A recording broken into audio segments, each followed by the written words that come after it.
Saudara-saudaraku yang terkasih, kita bertemu lagi. Kembali Anda berjumpa dengan saya, Pastor Igo Walerubun MSC dalam Kisah Para Orang Kudus Setiap Hari. Hari ini tanggal 17 Juni, kita memperingati Santo Gregorius Barbarigo, uskup dan pengaku iman. Gregorius Barbarigo lahir pada tahun 1625 dari sebuah keluarga bangsawan di Venesia, Italia. Banyak kaum kerabatnya berjasa bagi gereja dan tanah airnya. Semasa dia kecil, keluarganya mengungsi ke tempat lain untuk menghindari bahaya wabah pes yang berkecamuk pada waktu itu. Ibunya meninggal dunia ketika ia berusia 7 tahun. Sepeninggal ibunya di pengungsian, Gregorius bersama ayah dan saudara-saudaranya kembali lagi ke Venesia. Di Venesia, ia memulai pendidikan dasarnya. Tatkala berusia 18 tahun, Gregorius melanjutkan studinya ke Jerman atas biaya pemerintah Venesia. Ia berada di sana selama 5 tahun. Setelah menyelesaikan studinya, ia kembali ke Venesia dan meniti karirnya. Selama berada di Jerman, Gregorius bertemu dan berkenalan dengan Kardinal Fabius Cigius yang kemudian menjadi Paus Alexander ke-7. Kardinal ini mengenal baik Gregorius sebagai anak asuhannya. Atas pengaruh kardinal, Gregorius kemudian melanjutkan studi hingga ditabiskan menjadi imam pada usia 30 tahun. Sebagai imam baru, ia ditempatkan di Roma. Ia melayani sakramen-sakramen, mengajar agama untuk anak-anak, mengunjungi orang-orang sakit, serta menolong dan menghibur orang-orang yang berkesusahan. Kecintaannya pada umat sungguh luar biasa. Hal ini nyata-nyata ditunjukkan tatkala penyakit sampar menimpa banyak orang. Ia menolong dan merawat orang-orang sakit itu tanpa mempedulikan kesehatan dan hidupnya sendiri.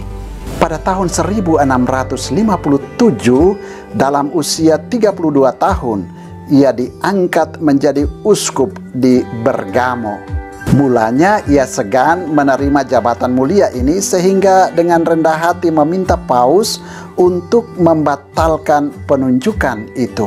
Namun atas peneguhan Paus, Gregorius menerima juga jabatan uskup itu. Tidak lama kemudian, pada tahun 1660, ia diangkat menjadi kardinal. 4 tahun kemudian, ia diangkat sebagai uskup di Padua hingga ia meninggal dunia. Sebagai uskup, ia memilih Santo Carolus Borromeus sebagai tokoh pujaannya. Ia mengunjungi semua paroki untuk meneguhkan umat dan imam-imamnya. Untuk meningkatkan semangat iman dan mutu hidup iman umatnya, terlebih dahulu ia membina imam-imamnya. Ia selalu menegaskan pentingnya menghayati imamat sebaik-baiknya.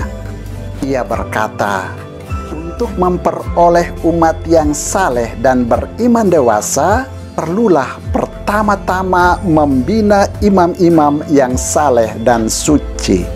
Untuk itu, ia menaruh perhatian istimewa pada pendidikan di seminari-seminari sebagai taman pendidikan imam.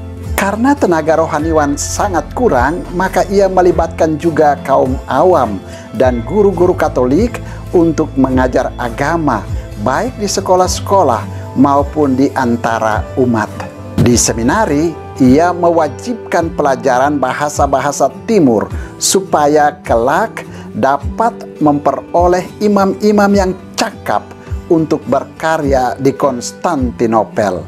Sebagai kardinal, beliau biasanya mengikuti konklav. 2 kali ia menolak menjadi paus meskipun rekan-rekannya mendesak dia untuk menduduki takhta Santo Petrus. Ia meninggal dunia pada tanggal 15 Juni. Pada tanggal 26 Mei tahun 1960, ia digelari Santo oleh Paus Yohanes ke-23. Saudara, demikianlah orang kudus yang kita peringati pada tanggal 17 Juni, yakni Santo Gregorius Barbarigo, uskup dan pengaku iman. Santo Gregorius Barbarigo, doakanlah kami. Tuhan memberkati.